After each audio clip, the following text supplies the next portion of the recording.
from the Montana Ag Network. Welcome back to the noon news on this Thursday. Looking to our ag headlines, the Montana Department of Agriculture is reminding producers that the application deadline for the 2019 hemp licenses is less than a week away, coming up on May 1st, 2019. Director of the Department of Agriculture, Ben Thomas, has some helpful information for producers.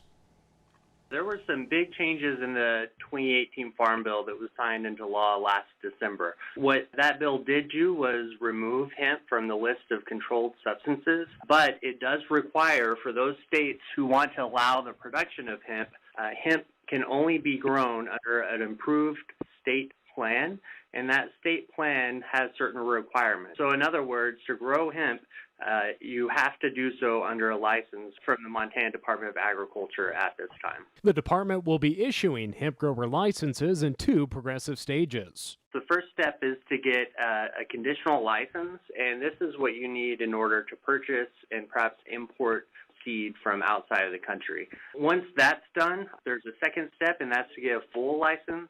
In order to qualify for that full license, we need additional information such as where that hemp is going to be located, which varieties are going to be planted, and all of that information is to comply with those federal requirements in the 2018 Farm Bill. Montana must follow strict federal testing protocol for hemp production, and to do so, hemp fees will be increased in the coming weeks. The department also has multiple resources to help hemp producers succeed. Feel free to contact us. If you're dealing with someone who's making big promises on contracts to buy what you grow, if you've never heard of this company, check in with us, find out what we know. There's definitely a lot of interest in this new crop, but there's also a lot of risk, and we want to avoid as much of that as we can.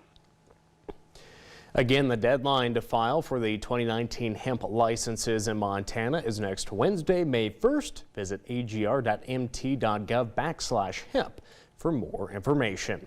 Don't go away, we'll have more news right after this. Coming back this afternoon, the U.S. and China will resume trade talks next week. Representative Robert Lighthizer from the U.S. Trade Representative's office will travel to China to meet with trade officials, along with Treasury Secretary Steven Mnuchin.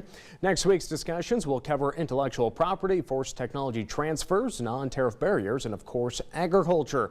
Both sides appear to be hopeful to reach a draft agreement by the end of May.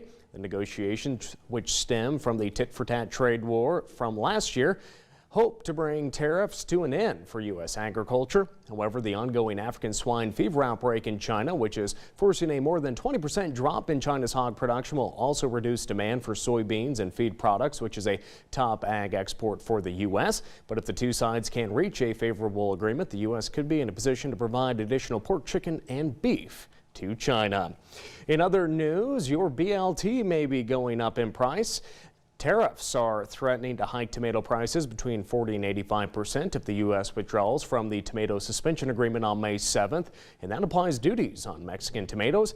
At the request of Florida tomato growers, the Department of Commerce announced the U.S. would end the current suspension agreement.